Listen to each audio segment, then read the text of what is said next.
ਇੱਕ ਬੇहद ਹੀ ਸੋਹਣਾ ਤੇ ਸੁਖੀ ਪਰਿਵਾਰ, ਉਦਾਂ ਦਾ ਪਰਿਵਾਰ ਜੋ ਅਸੀਂ ਟੀਵੀ ਸੀਰੀਅਲਸ 'ਚ ਜਾਂ ਫਿਲਮਾਂ 'ਚ ਵੇਖਦੇ ਹਾਂ। ਇੱਕ ਦੂਜੇ ਤੇ ਜਾਨ ਵਾਰਨ ਵਾਲੇ ਲੋਕ, ਚੰਗੀ ਪਰਵਰਿਸ਼ ਤੇ ਘਰ 'ਚ ਆਈ ਬੇहद ਸੋਹਣੀ ਨੂੰ ਜਿਸਨੇ ਆਉਂਦਿਆਂ ਹੀ ਘਰ ਦੀਆਂ ਸਾਰੀਆਂ ਜ਼ਿੰਮੇਵਾਰੀਆਂ ਸਾਂਭ ਲਈਆਂ ਖੁਸ਼ੀ ਦੇ ਨਾਲ। ਘਰ ਵਾਲਾ ਵੀ ਜਾਨ ਛਿੜਕਦਾ ਸੀ ਆਪਣੀ ਕਰਮਾਂ ਵਾਲੀ ਘਰਵਾਲੀ ਤੇ। ਜੋ ਜਵਾਕ ਸਨ, ਜੋ ਪਿਓ ਦੇ ਤਾਂ ਬੇहद ਨਜ਼ਦੀਕ ਸਨ, ਪਾਪਾ ਨਾਲ ਉਹਨਾਂ ਨੂੰ ਵੀਡੀਓਜ਼ ਬਣਾਉਣਾ ਬਹੁਤ ਜ਼ਿਆਦਾ ਚੰਗਾ ਲੱਗਦਾ ਹੁੰਦਾ ਸੀ। ਹਮੇਸ਼ਾ ਹਾਸਿਆਂ ਦੀ ਆਵਾਜ਼ ਆਉਂਦੀ ਰਹਿੰਦੀ ਸੀ ਇਸ ਘਰ 'ਚੋਂ। ਫਿਰ ਇੱਕ ਦਿਨ ਘਰ ਦੀ ਉਸੇ ਸੋਹਣੀ ਨੂੰਹ ਨੂੰ ਲੱਗਿਆ ਕਿ ਉਹ ਮੋਟੀ ਹੋ ਰਹੀ ਹੈ, ਉਹ ਸ਼ੇਪ 'ਚ ਆਉਣਾ ਚਾਹੁੰਦੀ ਹੈ, ਉਹ ਜਿਮ ਜਾਣਾ ਚਾਹੁੰਦੀ ਹੈ। ਬਸ ਫਿਰ ਉਸ ਤੋਂ ਬਾਅਦ ਸਭ ਬਦਲਣ ਲੱਗਿਆ। ਸਤਿ ਸ਼੍ਰੀ ਅਕਾਲ ਜੀ, ਮੈਂ ਹਾਂ ਪੁਨੀਤ ਕੌਰ। ਮਹਿਫੂਜ਼ ਰਹੋ ਤੇ ਮਹਿਫੂਜ਼ ਰੱਖੋ। ਵਾਹਿਗੁਰੂ ਸਾਡੇ ਸਭ ਦੇ ਸਿਰ ਤੇ ਮਿਹਰ ਭਰਿਆ ਹੱਥ ਰੱਖਣ। ਤਾਰੀਖ 15 ਦਸੰਬਰ 2021, ਵਕਤ ਦੁਪਹਿਰ ਦੇ ਠੀਕ 12 ਵਜੇ, ਜਗ੍ਹਾ ਪਾਣੀਪਤ, ਹਰਿਆਣਾ। ਸਰਦੀਆਂ ਦੀ ਉਸ ਗੁਨਗੁਨੀ ਧੁੱਪ ਵਿੱਚ ਪਰਮਹੰਸ ਕੁਟੀਆ ਇਲਾਕੇ ਦਾ ਇੱਕ ਘਰ ਅੰਦਰ ਤੋਂ ਬਿਲਕੁਲ ਸ਼ਾਂਤ ਸੀ। ਘਰ ਦੇ ਮਾਲਕ ਵਿਨੋਦ ਭਰਾੜਾ ਆਪਣੇ ਕਮਰੇ ਵਿੱਚ ਬੈੱਡ ਤੇ ਲੇਟੇ ਹੋਏ ਸਨ। ਕੁਝ ਹਫ਼ਤੇ ਪਹਿਲਾਂ ਹੋਏ ਇੱਕ ਭਿਆਨਕ ਹਾਦਸੇ ਨੇ ਉਹਨਾਂ ਦੇ ਦੋਵੇਂ ਪੈਰਾਂ ਨੂੰ ਗੰਭੀਰ ਤੌਰ ਤੇ ਜ਼ਖਮੀ ਕੀਤਾ ਸੀ, ਜਿਸ ਦੀ ਵਜ੍ਹਾ ਨਾਲ ਉਹ ਚੱਲਣ ਫਿਰਨ ਵਿੱਚ ਪੂਰੀ ਤਰ੍ਹਾਂ ਲਾਚਾਰ ਸਨ। ਰਸੋਈ ਤੋਂ ਭਾਂਡਿਆਂ ਦੀ ਆਵਾਜ਼ ਅਤੇ ਖਾਣਾ ਬਣਨ ਦੀ ਖੁਸ਼ਬੂ ਆ ਰਹੀ ਸੀ, ਜਿੱਥੇ ਉਹਨਾਂ ਦੀ ਖੂਬਸੂਰਤ ਘਰਵਾਲੀ ਨਿਧੀ ਦੁਪਹਿਰ ਦਾ ਖਾਣਾ ਤਿਆਰ ਕਰ ਰਹੀ ਸੀ। ਘਰ ਦਾ ਮੁੱਖ ਦਰਵਾਜ਼ਾ ਅੱਧਾ ਖੁੱਲਿਆ ਸੀ। ਇੱਕ ਅਜਿਹੀ ਲਾਪਰਵਾਹੀ ਜੋ ਅਣਜਾਣੇ ਵਿੱਚ ਨਹੀਂ ਬਲਕਿ ਇੱਕ ਬੇहद ਸੋਚੀ ਸਮਝੀ ਸਾਜ਼ਿਸ਼ ਦੇ ਤਹਿਤ ਕੀਤੀ ਗਈ ਸੀ। ਤਾਂ ਹੀ ਸੀਸੀਟੀਵੀ ਫੁਟੇਜ ਵਿੱਚ ਇੱਕ ਅਣਜਾਣ ਸ਼ਖਸ ਗਲੀ ਤੋਂ ਹੁੰਦਿਆਂ ਹੋਇਆਂ ਸਿੱਧਾ ਵਿਨੋਦ ਦੇ ਘਰ ਦੇ ਵੱਲ ਵੱਧਦਾ ਹੋਇਆ ਦਿਖਾਈ ਦਿੰਦਾ ਹੈ। ਉਹ ਬਿਨਾਂ ਕਿਸੇ ਝਿਜਕ ਦੇ ਅੰਦਰ ਦਾਖਲ ਹੁੰਦਾ ਹੈ। ਕਦਮਾਂ ਦੀ ਆਹਟ ਇੰਨੀ ਦਬੀ ਹੋਈ ਸੀ ਕਿ ਕਿਸੇ ਨੂੰ ਪਤਾ ਨਹੀਂ ਲੱਗਿਆ। ਉਹ ਸਿੱਧੇ ਬੈੱਡਰੂਮ ਦਾ ਰੁਖ ਕਰਦਾ ਹੈ ਜਿੱਥੇ ਲਾਚਾਰ ਵਿਨੋਦ ਲੇਟੇ ਹੋਏ ਸਨ। ਅਗਲੇ ਹੀ ਪਲ ਕਮਰੇ ਤੋਂ ਚੀਕਣ ਚਲਾਉਣ ਦੀ ਤੇ ਹੱਥਾਂ ਪਾਈ ਦੀਆਂ ਆਵਾਜ਼ਾਂ ਆਉਣੀਆਂ ਸ਼ੁਰੂ ਹੁੰਦੀਆਂ ਨੇ। ਕਿਚਨ ਤੋਂ ਭੱਜਦਿਆਂ ਹੋਇਆਂ ਨਿਧੀ ਬਾਹਰ ਆਉਂਦੀ ਹੈ। ਉਹ ਕਮਰੇ ਦਾ ਦਰਵਾਜ਼ਾ ਖੋਲਦੀ ਹੈ, ਪਰ ਨਾਕਾਮ ਹੁੰਦਿਆਂ ਹੋਇਆਂ ਤੁਰੰਤ ਸੜਕ ਦੇ ਵੱਲ ਭੱਜਦੀ ਹੈ ਅਤੇ ਮਦਦ ਦੇ ਲਈ ਰੌਲਾ ਪਾਉਣ ਲੱਗਦੀ ਹੈ। ਚੀਕ ਪੁਕਾਰ ਸੁਣ ਕੇ ਆਸ-ਪਾਸ ਦੇ ਗੁਆਂਢੀ ਅਤੇ ਪਰਿਵਾਰ ਦੇ ਹੋਰ ਲੋਕ ਦੌੜੇ ਆਉਂਦੇ ਨੇ। ਦਰਵਾਜ਼ਾ ਅੰਦਰ ਤੋਂ ਇਸ ਤਰ੍ਹਾਂ ਲੌਕ ਸੀ ਕਿ ਭਾਰੀ ਮੁਸ਼ੱਕਤ ਦੇ ਬਾਅਦ ਵੀ ਨਹੀਂ ਟੁੱਟ ਰਿਹਾ ਸੀ। ਕਮਰੇ ਦੀ ਬਾਰੀ ਦਾ ਸ਼ੀਸ਼ਾ ਖੁੱਲਿਆ ਸੀ, ਜਿੱਥੋਂ ਗੁਆਂਢੀਆਂ ਨੇ ਜੋ ਮੰਜ਼ਰ ਦੇਖਿਆ ਉਸਨੇ ਉਹਨਾਂ ਦੇ ਹੋਸ਼ ਉਡਾ ਦਿੱਤੇ। ਹਮਲਾਵਰ ਨੇ ਵਿਨੋਦ ਨੂੰ ਬੇਰਹਿਮੀ ਨਾਲ ਘਸੀਟ ਕੇ ਬਿਸਤਰੇ ਤੋਂ ਥੱਲੇ ਸੁੱਟਿਆ। ਇਸ ਤੋਂ ਪਹਿਲਾਂ ਕਿ ਕੋਈ ਕੁਝ ਸਮਝ ਪਾਉਂਦਾ, ਉਸਨੇ ਆਪਣੀ ਗਨ ਕੱਢੀ। ਪਹਿਲੀ ਗੋਲੀ ਵਿਨੋਦ ਦੇ ਲੱਕ ਤੇ ਅਤੇ ਦੂਜੀ ਸਿੱਧੇ ਉਸਦੇ ਸਿਰ ਵਿੱਚ ਉਤਾਰ ਦਿੱਤੀ। ਇਸ ਦੇ ਬਾਅਦ ਉਸਨੇ ਬੇहद ਠੰਡੇ ਦਿਮਾਗ ਨਾਲ ਤੀਜੀ ਗੋਲੀ ਲੋਡ ਕੀਤੀ, ਕਮਰੇ ਦੀ ਕੁੰਡੀ ਖੋਲੀ ਅਤੇ ਹੱਥ ਵਿੱਚ ਹਥਿਆਰ ਲਹਿਰਾਉਂਦਿਆਂ ਹੋਇਆਂ ਬਾਹਰ ਭੱਜਿਆ। ਹੌਸਲਾ ਬੁਲੰਦ ਸੀ, ਪਰ ਬਾਹਰ ਖੜੀ ਭੀੜ ਨੇ ਆਪਣੀ ਜਾਨ ਦੀ ਪਰਵਾਹ ਕੀਤੇ ਬਿਨਾਂ ਉਸ ਨੂੰ ਦਬੋਚ ਲਿਆ। ਮੁਹੱਲੇ ਵਾਲਿਆਂ ਨੇ ਉਸ ਨੂੰ ਇੱਕ ਖੰਭੇ ਨਾਲ ਬੰਨਿਆ ਅਤੇ ਉਸ ਦੀ ਜੰਮ ਕੇ ਕੁਟਾਈ ਕੀਤੀ। ਅਮੂਮਨ ਅਜਿਹੇ ਮੌਕਿਆਂ ਤੇ ਅਪਰਾਧੀ ਆਪਣੀ ਜਾਨ ਦੀ ਭੀਖ ਮੰਗਦੇ ਨੇ, ਪਰ ਉਸ ਸ਼ੂਟਰ ਦੇ ਚਿਹਰੇ ਤੇ ਕੋਈ ਸ਼ਿਕਨ ਤੱਕ ਨਹੀਂ ਸੀ। ਉਸਨੇ ਚੀਕਾ ਮਾਰ ਕੇ ਕਿਹਾ, ਹੁਣ ਮੈਨੂੰ ਮਾਰਨਾ ਤਾਂ ਮਾਰ ਦੋ, ਮੇਰਾ ਕੰਮ ਪੂਰਾ ਹੋ ਚੁੱਕਾ ਹੈ। ਇੱਕ ਪਾਸੇ ਭੀੜ ਨੇ ਕਾਤਲ ਨੂੰ ਪੁਲਿਸ ਦੇ ਹਵਾਲੇ ਕੀਤਾ ਤਾਂ ਦੂਜੇ ਪਾਸੇ ਖੂਨ ਨਾਲ ਲਥਪਥ ਵਿਨੋਦ ਨੂੰ ਹਸਪਤਾਲ ਲੈ ਕੇ ਜਾਂਦਾ ਗਿਆ। ਪਰ ਕੁਦਰਤ ਨੂੰ ਕੁਝ ਹੋਰ ਹੀ ਮਨਜ਼ੂਰ ਸੀ। ਸਿਰ ਤੇ ਲੱਗੀ ਗੋਲੀ ਜਾਨਲੇਵਾ ਸਾਬਤ ਹੋਈ ਅਤੇ ਡਾਕਟਰ ਉਹਨਾਂ ਨੂੰ ਬਚਾ ਨਹੀਂ ਸਕੇ। ਸਮਾਜ ਦੇ ਇੱਕ ਰਿਸਪੈਕਟੇਬਲ ਇਨਸਾਨ, ਹਾਰਟ ਐਂਡ ਕੰਪਿਊਟਰ ਸੈਂਟਰ ਦੇ ਸੰਚਾਲਕ ਵਿਨੋਦ ਭਰਾੜਾ ਹੁਣ ਇਸ ਦੁਨੀਆ ਵਿੱਚ ਨਹੀਂ ਸਨ। ਪਤੀ ਦੀ ਮੌਤ ਦੀ ਖਬਰ ਸੁਣਦਿਆਂ ਹੀ ਨਿਧੀ ਸਦਮੇ ਨਾਲ ਬੇਹੋਸ਼ ਹੋ ਗਈ। ਪੂਰਾ ਭਰਾੜਾ ਪਰਿਵਾਰ ਇਸ ਅਚਾਨਕ ਆਏ ਤੂਫਾਨ ਨਾਲ ਬਿਖਰ ਚੁੱਕਿਆ ਸੀ। ਘਰ ਵਾਲੇ ਇੰਨੇ ਸਦਮੇ ਵਿੱਚ ਸੀ ਕਿ ਉਹ ਬੇਹੋਸ਼ ਹੋਈ ਉੱਠ ਹੀ ਨਹੀਂ ਰਹੀ ਸੀ। ਇਸ ਖੂਨੀ ਖੇਡ ਦੇ ਪਿੱਛੇ ਦੀ ਵਜ੍ਹਾ ਨੂੰ ਸਮਝਣ ਦੇ ਲਈ ਸਾਨੂੰ ਇਸ ਵਾਰਦਾਤ ਤੋਂ ਕਰੀਬ 2.5 ਮਹੀਨੇ ਪਿੱਛੇ ਜਾਣਾ ਹੋਏਗਾ। ਤਰੀਕ ਸੀ 5 ਅਕਤੂਬਰ 2021, ਸੁਖਦੇਵ ਨਗਰ, ਪਾਣੀਪਤ ਵਿੱਚ ਸ਼ਾਮ ਢਲ ਰਹੀ ਸੀ। ਵਿਨੋਦ ਹਮੇਸ਼ਾ ਦੀ ਤਰ੍ਹਾਂ ਆਪਣੇ ਕੰਪਿਊਟਰ ਇੰਸਟੀਚਿਊਟ ਦੇ ਬਾਹਰ ਇੱਕ ਕੁਰਸੀ ਤੇ ਬੈਠੇ ਹੋਏ ਸਨ। ਤਾਂ ਹੀ ਅਚਾਨਕ ਇੱਕ ਤੇਜ਼ ਰਫ਼ਤਾਰ ਪਿਕਅਪ ਟਰੱਕ ਅਨਬੈਲੈਂਸ ਹੋ ਕੇ ਆਇਆ ਅਤੇ ਸਿੱਧਾ ਵਿਨੋਦ ਨੂੰ ਰੌਂਦਾ ਹੋਇਆ ਨਿਕਲ ਗਿਆ। ਉਹ ਟੱਕਰ ਇੰਨੀ ਜ਼ੋਰਦਾਰ ਸੀ ਕਿ ਮੌਕੇ ਤੇ ਮੌਜੂਦ ਲੋਕਾਂ ਨੂੰ ਲੱਗਿਆ ਕਿ ਵਿਨੋਦ ਦਾ ਬਚਣਾ ਨਾਮੁਮਕਿਨ ਹੈ। ਪਰ ਇੱਕ ਚਮਤਕਾਰ ਹੋਇਆ। ਵਿਨੋਦ ਦੀ ਜਾਨ ਤਾਂ ਬਚ ਗਈ, ਪਰ ਉਹਨਾਂ ਦੇ ਦੋਵੇਂ ਪੈਰਾਂ ਦੀਆਂ ਹੱਡੀਆਂ ਕਈ ਜਗ੍ਹਾ ਤੋਂ ਟੁੱਟ ਗਈਆਂ।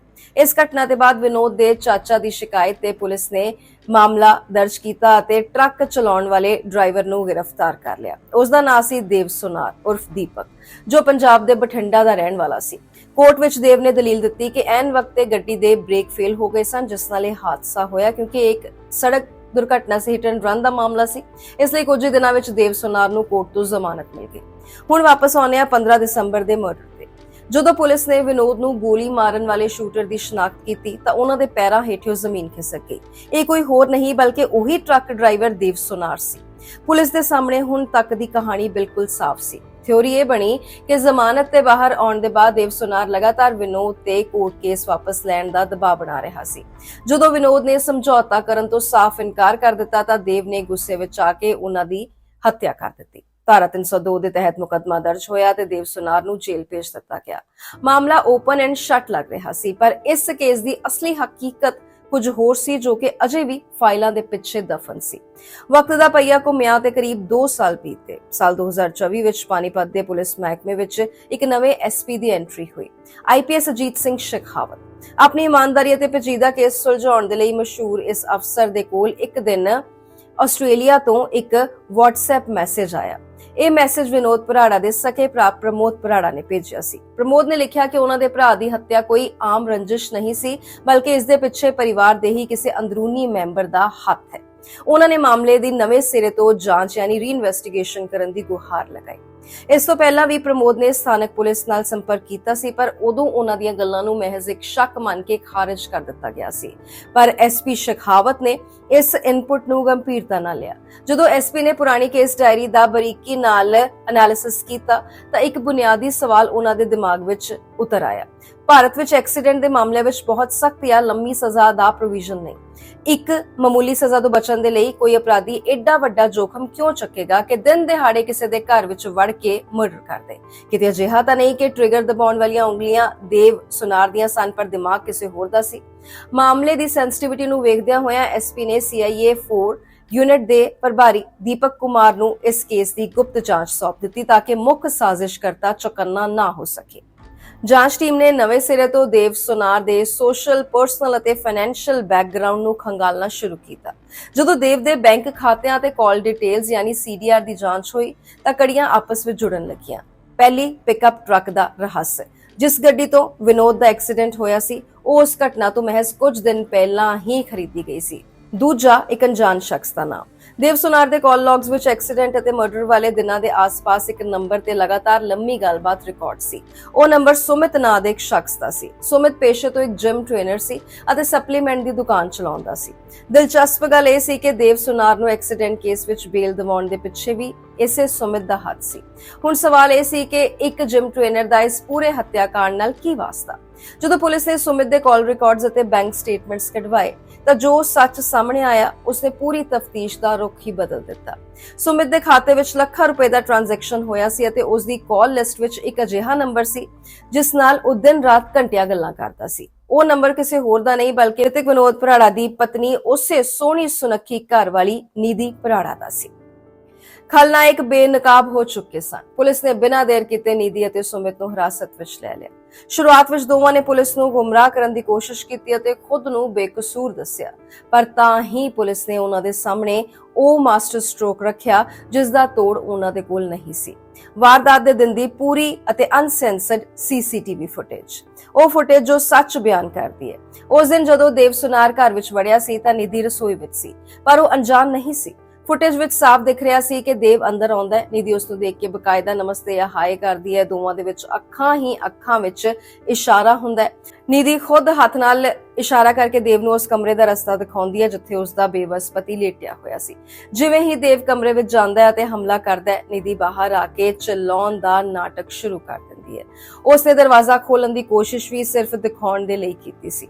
2.5 ਸਾਲ ਪਹਿਲਾਂ ਜਾਂਚ ਕਰਨ ਵਾਲੀ ਪਹਿਲੀ ਪੁਲਿਸ ਟੀਮ ਦੀ ਲਾਪਰਵਾਹੀ ਦੇ ਕਾਰਨ ਇਸ ਫੁਟੇਜ ਤੇ ਇਸ ਹਿੱਸੇ ਤੇ ਕਦੀ ਧਿਆਨ ਹੀ ਨਹੀਂ ਦਿੱਤਾ ਗਿਆ ਸੀ। ਜਦੋਂ ਇਹ ਸਬੂਤ ਨਿਧੀ ਦੇ ਸਾਹਮਣੇ ਰੱਖਿਆ ਗਿਆ ਤਾਂ ਉਸ ਦੀ ਬੋਲਤੀ ਬੰਦ ਹੋ ਗਈ।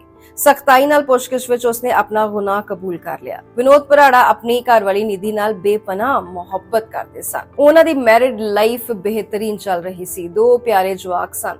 ਸਮਾਜ ਵਿੱਚ ਇੱਜ਼ਤ ਸੀ ਅਤੇ ਆਰਥਿਕ ਪੱਖੋਂ ਵੀ ਕੋਈ ਕਮੀ ਨਹੀਂ ਸੀ। ਪਰ ਸਾਲ 2021 ਵਿੱਚ ਇਸ ਹੱਸਦੇ ਖੇਡਦੇ ਪਰਿਵਾਰ ਨੂੰ ਕਿਸੇ ਦੀ ਨਜ਼ਰ ਲੱਗ ਗਈ। ਨਿਧੀ ਨੇ ਆਪਣੀ ਫਿਟਨੈਸ ਦੇ ਲਈ ਇੱਕ ਜਿਮ ਜੁਆਇਨ ਕੀਤਾ। ਉਸ ਨੂੰ ਲੱਗ ਰਿਹਾ ਸੀ ਕਿ ਉਹ ਮੋਟੀ ਹੋ ਰਹੀ ਹੈ, ਜਿਸ ਵਿੱਚ ਵਿਨੋਦ ਨੇ ਵੀ ਉਸ ਦਾ ਪੂਰਾ ਸਪੋਰਟ ਕੀਤਾ। ਉਸੇ ਜਿਮ ਵਿੱਚ ਉਸ ਦੀ ਮੁਲਾਕਾਤ ਟ੍ਰੇਨਰ ਸੁਮਿਤ ਨਾਲ ਹੋਈ। ਹੌਲੀ-ਹੌਲੀ ਇਹ ਜਾਣ ਪਛਾਣ ਇੱਕ ਨਾਜਾਇਜ਼ ਅਫੇਅਰ ਵਿੱਚ ਬਦਲ ਗਈ। ਸੁਮਿਤ ਦੀ ਨਜ਼ਰ ਨਾ ਸਿਰਫ ਨਿਧੀ ਤੇ ਸੀ ਬਲਕਿ ਵਿਨੋਦ ਦੀ ਜਾਇਦਾਦ ਅਤੇ ਪੈਸਿਆਂ ਤੇ ਵੀ ਸੀ। ਨਿਧੀ ਹਰ ਰੋਜ਼ ਸੁਮਿਤ ਨਾਲ ਘੰਟਿਆਂ ਗੱਲਾਂ ਕਰਦੀ ਸੀ ਅਤੇ ਫੜੇ ਜਾਣ ਦੇ ਡਰ ਤੋਂ ਆਪਣੀ ਫੋਨ ਦੀ ਪੂਰੀ ਕਾਲ ਹਿਸਟਰੀ ਹੀ ਡਿਲੀਟ ਕਰ ਦਿੰਦੀ ਸੀ। ਇਹ ਰਿਸ਼ਤਾ ਦੇਹਾਂ ਦੇ ਰਿਸ਼ਤੇ ਤੱਕ ਵੀ ਪਹੁੰਚਿਆ। ਐਕਸਰਸਾਈਜ਼ ਦੇ ਬਹਾਨੇ ਇਹ ਫਿਜ਼ੀਕਲ ਹੁੰਦੇ। ਫੋਨ ਚੋਂ ਹਰ ਚੀਜ਼ ਡਿਲੀਟ ਕਰਨ ਦਾ ਇੱਕ ਦਿਨ ਵਿਨੋਦ ਨੇ ਇਹ ਅਜੀਬ ਪੈਟਰਨ ਨੋਟਿਸ ਕੀਤਾ। ਸ਼ੱਕ ਹੋਣ ਤੇ ਜਦੋਂ ਉਹਨਾਂ ਨੇ ਫੋਨ ਚੈੱਕ ਕੀਤਾ ਤੇ ਨਿਧੀ ਅਤੇ ਸੁਮਿਤ ਦੇ ਰਿਸ਼ਤੇ ਦਾ ਕੱਚਾ ਚਿੱਠਾ ਉਹਨਾਂ ਦੇ ਸਾਹਮਣੇ ਆ ਗਿਆ। ਘਰ ਵਿੱਚ ਭਾਰੀ ਵਿਵਾਦ ਹੋਇਆ। ਵਿਨੋਦ ਨੇ ਬੱਚਿਆਂ ਦੇ ਭਵਿੱਖ ਅਤੇ ਪਰਿਵਾਰ ਦੀ ਖਾਤਰ ਇਸ ਗੱਲ ਨੂੰ ਬਾਹਰ ਨਹੀਂ ਆਉਣ ਦਿੱਤਾ ਅਤੇ ਨਿਧੀ ਨੂੰ ਸੁਧਰਨ ਦਾ ਇੱਕ ਮੌਕਾ ਦਿੱਤਾ। ਪਰ ਨਿਧੀ ਦੇ ਸਿਰ ਤੇ ਸੁਮਿਤ ਦਾ ਜਾਦੂ ਅਤੇ ਲਾਲਚ ਇਸ ਕਦਰ ਹਾਵੀ ਸੀ ਕਿ ਉਸਨੇ ਸੁਧਰਨ ਦੀ ਬਜਾਏ ਵਿਨੋਦ ਨੂੰ ਹੀ ਰਸਤੇ ਤੋਂ ਹਟਾਉਣ ਦਾ ਫੈਸਲਾ ਕਰ ਲਿਆ। ਇਸ ਦੇ ਪਿੱਛੇ ਇੱਕ ਵੱਡੀ ਵਜ੍ਹਾ ਵਿਨੋਦ ਦੀ ਮੌਤ ਦੇ ਬਾਅਦ ਮਿਲਣ ਵਾਲਾ ਭਾਰੀ ਭਰਕਮ ਇੰਸ਼ੋਰੈਂਸ ਕਲੇਮ ਅਤੇ ਪ੍ਰਾਪਰਟੀ ਵੀ ਸੀ। ਸਤੰਬਰ 2021 ਵਿੱਚ ਨਿਧੀ ਅਤੇ ਸੁਮਿਤ ਨੇ ਮਿਲ ਕੇ ਵਿਨੋਦ ਦੀ ਹੱਤਿਆ ਦੀ ਸਕ੍ਰਿਪਟ ਲਿਖੀ। ਉਹਨਾਂ ਨੇ ਪੰਜਾਬ ਦੇ ਦੇਵਸੁਨਾਰ ਨੂੰ ਇਸ ਕੰਮ ਦੇ ਲਈ ਤਿਆਰ ਕੀਤਾ। ਯੋਜਨਾ ਇਹ ਸੀ ਕਿ ਮੌਤ ਨੂੰ ਇੱਕ ਐਕਸੀਡੈਂਟ ਦਾ ਰੂਪ ਦਿੱਤਾ ਜਾਏ ਤਾਂ ਕਿ ਕਿਸੇ ਨੂੰ ਸ਼ੱਕ ਨਾ ਹੋਵੇ ਅਤੇ ਬੀਮਾ ਦਾ ਪੈਸਾ ਵੀ ਆਸਾਨੀ ਨਾਲ ਮਿਲ ਜਾਏ। ਨਿਧੀ ਨੇ ਦੇਵਸੁਨਾਰ ਨੂੰ 10 ਲੱਖ ਰੁਪਏ ਦੀ ਸੁਪਾਰੀ ਦਿੱਤੀ। ਉਸਦੇ ਪਰਿਵਾਰ ਦੇ ਖਰਚੇ ਅਤੇ ਕਾਨੂੰਨੀ ਫੀਸ ਦੀ ਜ਼ਿੰਮੇਵਾਰੀ ਲਈ। ਜਿਸ ਪਿਕਅਪ ਟਰੱਕ ਨਾਲ ਐਕਸੀਡੈਂਟ ਹੋਇਆ ਉਸ ਨੂੰ ਖਰੀਦਣ ਦੇ ਲਈ ਪੈਸੇ ਅਤੇ ਉਸਦੀ EMI ਦਾ ਭੁਗਤਾਨ ਵੀ ਨਿਧੀ ਖੁਦ ਕਰ ਰਹੀ ਸੀ। 5 ਅਕਤੂਬਰ ਨੂੰ ਨਿਧੀ ਨੇ ਹੀ ਵਿਨੋਦ ਦੀ ਲਾਈਵ ਲੋਕੇਸ਼ਨ ਦੇਵ ਨੂੰ ਦਿੱਤੀ, ਜਿਸ ਦੇ ਬਾਅਦ ਟਰੱਕ ਨਾਲ ਹਮਲਾ ਕੀਤਾ ਗਿਆ। ਜਦੋਂ ਵਿਨੋਦ ਐਕਸੀਡੈਂਟ ਵਿੱਚ ਬਚ ਗਏ ਤਾਂ ਸਾਜ਼ਿਸ਼ ਦਾ ਦੂਜਾ ਹਿੱਸਾ ਤਿਆਰ ਹੋਇਆ। 15 ਦਸੰਬਰ ਨੂੰ ਦੇਵਸੁਨਾਰ ਨੂੰ ਸਮਝੌਤੇ ਦੇ ਬਹਾਨੇ ਘਰ ਭੇਜਿਆ ਗਿਆ ਤੇ ਉਸਨੇ ਸਿੱਧੇ ਗੋਲੀ ਮਾਰ ਕੇ ਵਿਨੋਦ ਦੀ ਜਾਨ ਲੈ ਲਈ। ਪਤੀ ਦੀ ਮੌਤ ਦੇ ਬਾਅਦ ਨਿਧੀ ਨੇ ਬੜੀ ਚਲਾਕੀ ਨਾਲ ਕੰਮ ਲਿਆ। ਉਸਨੇ ਰੋਣ ਧੋਣ ਦਾ ਢੋਂਗ ਕੀਤਾ ਤੇ ਇਹ ਕਹਿ ਕੇ ਪੁਰਾਣਾ ਘਰ ਛੱਡ ਦਿੱਤਾ ਕਿ ਉੱਥੇ ਉਸਨੂੰ ਵਿਨੋਦ ਦੀ ਯਾਦ ਆਉਂਦੀ ਹੈ। ਉਹ ਇੱਕ ਨਵੇਂ ਇਲਾਕੇ ਵਿੱਚ ਸ਼ਿਫਟ ਹੋ ਗਈ ਤਾਂ ਕਿ ਉਹ ਬਿਨਾਂ ਕਿਸੇ ਰੋਕ ਟੋਕ ਦੇ ਸੁਮਿਤ ਨਾਲ ਮਿਲ ਸਕੇ।